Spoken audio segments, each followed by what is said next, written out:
In this video, I'm going to explain why it is that antidepressant medications are ineffective. And anyone who's ever been depressed and has taken them, some will tell you that they've had good outcomes, others will say that they've had no beneficial effect at all. And in fact, in the scientific literature, we have scientists, you can see, saying, well, the drugs don't work, as in antidepressants, and what's up with that? How do we manage depression then? So this is a big issue because depression can be potentially life-threatening if it is major depression, where you basically want to lay in bed all day and not take care of yourself and can have suicidal thoughts. It's kind of a disastrous place to be.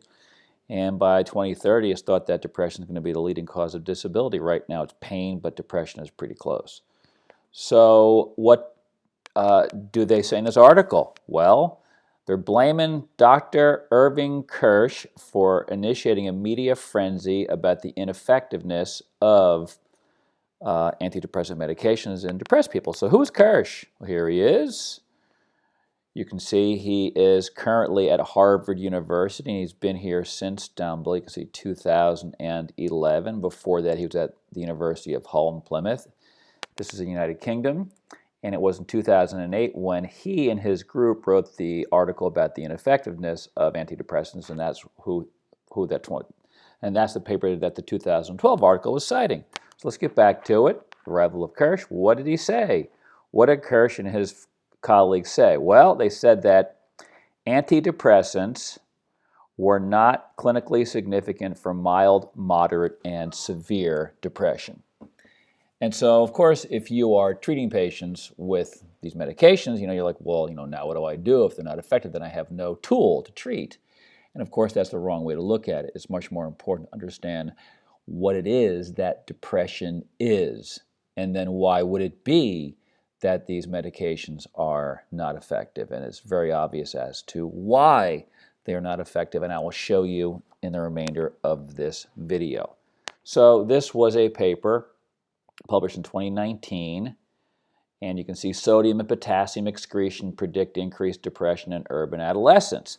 So we're not going to get into these two minerals, but we're going to take information from the intro of this article and continue to orient yourself regarding the expression of depression. So we are told one understudied risk factor for depression is diet in adults. An unhealthy diet, what would that be?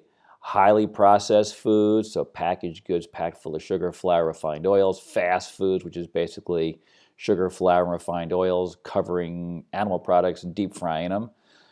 Salty snacks. So if you live on this stuff, you are much more likely to be depressed. Now, one study showed a diet like this, after primarily these foods, after 5 years, you're way more likely to be depressed than those who ate healthy whole foods.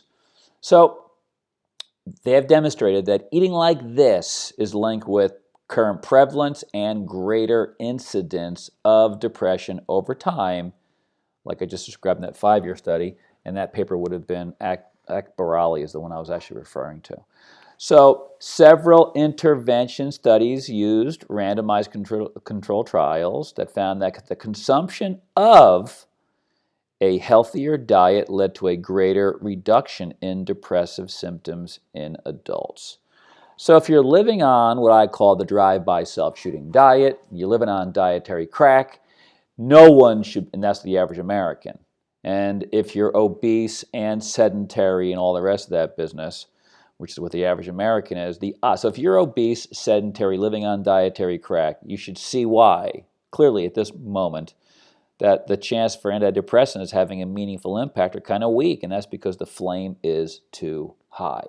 And that is exactly what goes on with this situation, unfortunately. So, cytokines are pro-inflammatory proteins. That's all you need to know. Interleukin-1 is one of them, and they drive depression. That is what you need to know.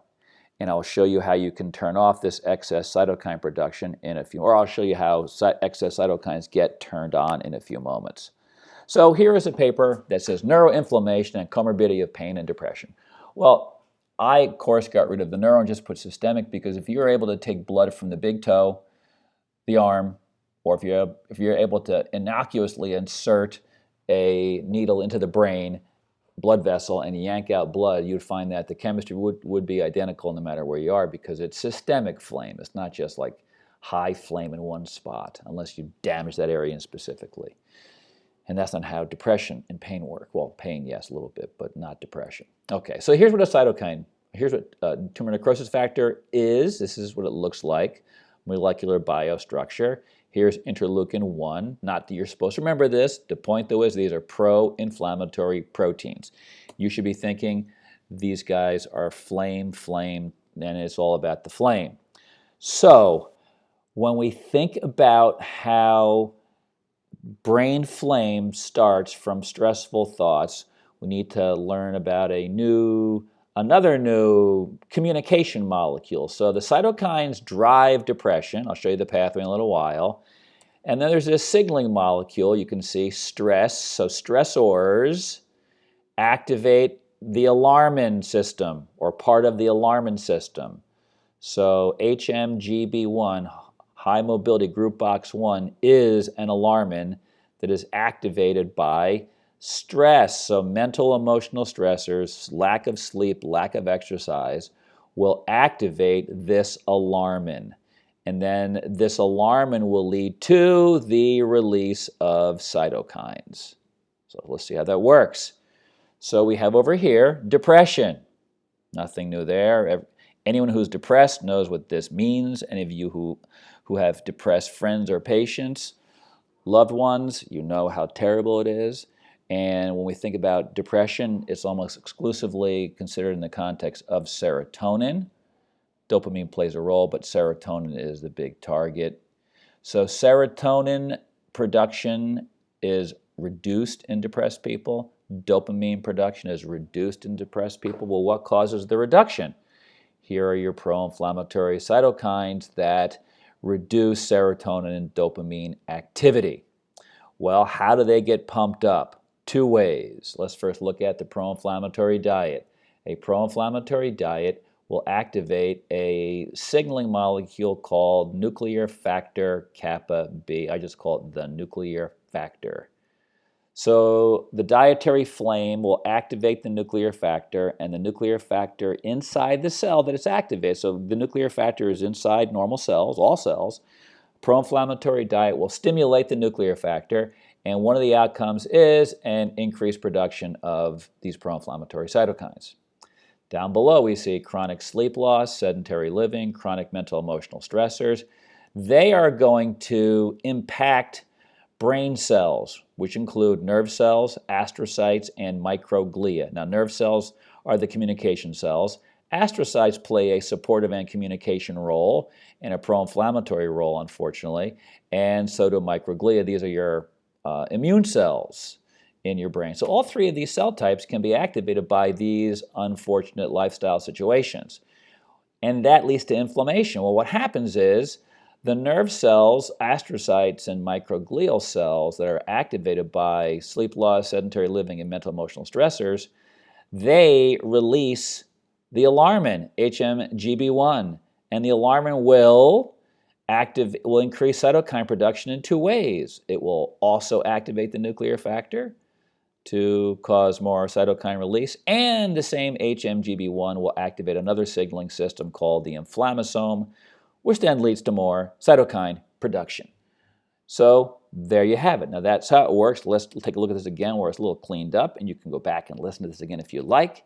Here it is without all the stuff on it. So you just have to think, pro-inflammatory diet, lack of sleep, sedentary living is going to, via the nuclear factor direct signaling and then the alarmin system as well, we are going to increase the production of pro-inflammatory cytokines throughout the body, including the brain. And if one is susceptible and if the cytokine levels are up enough, we are going to end up with less serotonin and less dopamine production, and the outcome will be depression.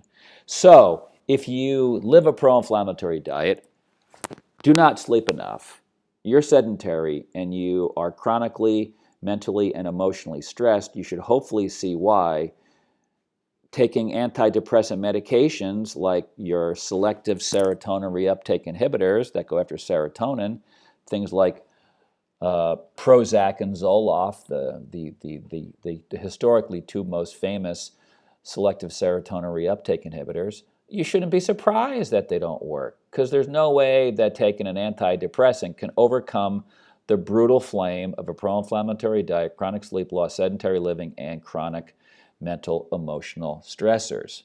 So there should be no surprise at all. So let's look at this in a little more detail. You can see it, so you can really get this. So danger signals. Well, what are danger signals? Well, danger signals, and you see the word sterile inflammation. This means that there is no injury, there's no infection. So the sterile inflammation is induced by danger signals. What are the danger signals? Mental emotional stressors, lack of sleep, and sedentary living. Those are perceived by your body, by your nervous system, as danger signals. And so the alarmin is released. And then we activate the inflammasome, pump out the pro-inflammatory cytokines, and depression can ensue shortly thereafter. This is published in 2017. This is from that article. Look what we're told. Repeated life stressors in us humans walking around, or they can simulate life stressors in the laboratory by stressing out animals via social conflict and threat, isolation, rejection. And what will happen? This will increase C-reactive protein and then your pro-inflammatory cytokines. What will the outcome be? Well, you'll have an elevated inflammatory state, and that will lead to depression. Very straightforward, very simple, very clear. Now, some of this may look new to you. We'll get through it. It's easy. So first, notice serotonin up top. There's serotonin. 5-HT is serotonin. So what happens? Well, excessive cytokine production is going to cause a reduced synthesis of serotonin. That which is synthesized, less is released, and of that which is released, it is taken up much more quickly. So how does this work? Well, let's look at our alarmin that I'm circling right here. Look down below, that's the alarmin. The alarmin is released by nerve cells that are stressed out by lack of sleep, sedentary living, and then chronic mental emotional stressors. So the alarmin is released, it turns on the inflammasome, and out comes an excess production of, in this case, interleukin-1, a pro-inflammatory cytokine, and we end up with this situation here. Look at tryptophan. Tryptophan should be converted into 5-HT, but when you have the flame on, too much serotonin goes this way. So what happens then? You have less serotonin produced. That which is produced, less is released. And that which is released is more rapidly taken up by the reuptake transporters. And this means that there will be less serotonin able to stimulate this cell, this nerve cell right here. And if this nerve cell does not get adequate serotonin, the patient, the person, will feel sick and depressed.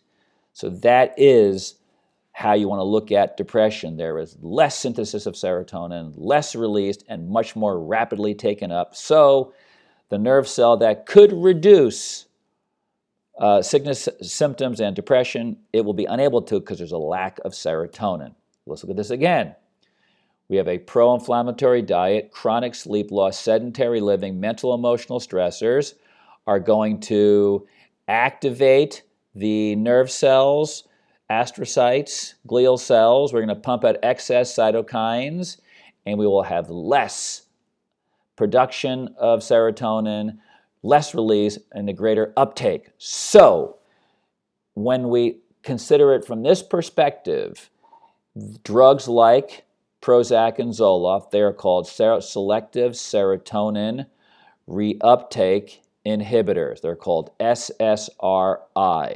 What do? They simply block the serotonin reuptake transporter. And this allows for the whatever less than normal serotonin is produced, because reuptake is presented, there's a greater chance that there will be stimulation of this postsynaptic neuron to alleviate sickness and depressive symptoms. Now, we saw before that this is just simply not effective long term, because in long term, there is no medication that can make up for proinflammatory diet, lack of sleep, sedentary living, and chronic mental emotional stressors. Absolutely impossible. So now you can see why Irving Kirsch said, hey, these things are just useless. Because he didn't say all this, but this is why. So let's look at dopamine. And when people think of dopamine, they think of pleasure, like getting the dopamine hit. People will talk about it all the time. But that's not really how this works. So what does dopamine do? Well, you can see here, up top here, effort allocation for reward. Now, there is reduced effort allocation for reward. Now, reward is what like, I'm going to go get some ice cream. So you think, oh, you think about tasting, oh, the ice cream's going to taste so good. I can't wait to get to the ice cream store and get the ice cream.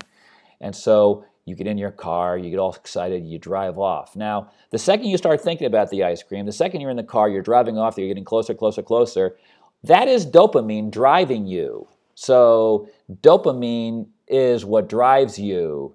So the effort to allocate for reward, that's what the driving is. Now, once you get there and eat the ice cream, it's kind of over. Once you eat it, you're like, that's it?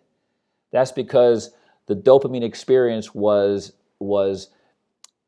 taking place as you were thinking about it and driving to it. The actual consumption typically is less rewarding to us than the actual effort to experience the reward in the first place, which is why human beings need to constantly update and reassess their goals in life, because goals allow us to engage the dopamine system. So we need to constantly update our goals. So let's look at what happens with dopamine. So the term they use is motivational anhedonia. So hedonics refers to pleasure, basically. So if you're anhedonic, it means that you don't get pleasure. So let's just say that you're depressed, and we say, let's go get some ice cream. It wouldn't even excite you because you're depressed. You might want it because it'll taste good in that moment. That's what people tend to do. But there's less excitement that takes place in people who are depressed. So how does this work? Well, DA stands for dopamine. And down below here, what you see is metabolic syndrome, obesity, chronic mental emotional stressors, medical illnesses, just pick whatever one you want, flamed up gut. This one is less common for the average person. But the average person out there who in America is overweight or obese, they're living here. So when you live in this state here, look what you get. You have hyperglycemia, and here you have activation of the alarmin. So metabolic syndrome, obesity, chronic stress, medical illness, dysbiosis participates in activating signaling mechanisms. Here's your nuclear factor showing up again. Here's your inflammasome. What is the outcome that's going to take place? Here are cytokines being produced. So what is the outcome of excess cytokines in the dopamine system? Well, here's a bigger picture. Here it is. Excess cytokines. What will happen to the dopamine system? Well, there'll be less dopamine synthesis. Less dopamine will be released. And whatever is released will be taken up much more rapidly. And therefore, you have no motivation to go after the things that you love. So not only is it difficult to feel happy or not unhappy because you lack serotonin, you also have reduced motivation to pursue that which you otherwise like because now you lack dopamine. Now that is the nature of depression. That is what depression is. And that is why antidepressant medications that just have a little effect on serotonin in the nervous system is never enough to overcome the flame that is created by these unhealthy lifestyle choices. So what does that mean for the average person who is depressed? You got to get rid of your pro-inflammatory diet. You want to deflame your diet, and you want to take naps as often as you can. Do everything you can to sleep better. Get active, and that requires just walking initially, and then learn to manage your various stressors. And if need be, this is where finding a great psychologist comes into play. Because you don't need a psychologist or a coach to go take a walk. You don't need a psychologist or a coach necessarily to improve sleeping. Just simply exercising and eating better often helps people sleep a lot better. So I would deflame the diet, get active, and if you need counseling, go find a great psychologist. And if you take this approach and work aggressively at this, it is much more easy. It was, frankly, quite easy to normalize your cytokines so that you no longer have reduced serotonin, and serotonin levels naturally rise up. And the outcome is goodbye depression. So in my new book that I talk about the rotting of joints, muscles, tendons, spinal discs, bones, and nervous system, in the nervous system section chapter, there is a discussion about the relationship between chronic pain and depression because they're both pro-inflammatory conditions. So this book will also show you how to stop your brain from rotting. And of course, all the details of all the dietary stuff can be found in the Deflame diet. And what if you have a weight issue? Because people who are overweight tend to be more depressed. Lean people who are active very rarely are depressed unless something catastrophic happens to them, compared to obese people who are sedentary. So you want to get control of your weight management scenario. So it's very, very easy to turn around the body chemistry that creates depression. You just need to think depression is a chronic inflammatory state. That is why medications are ineffective, and what I need to do is deflame my body and mind. It's that simple.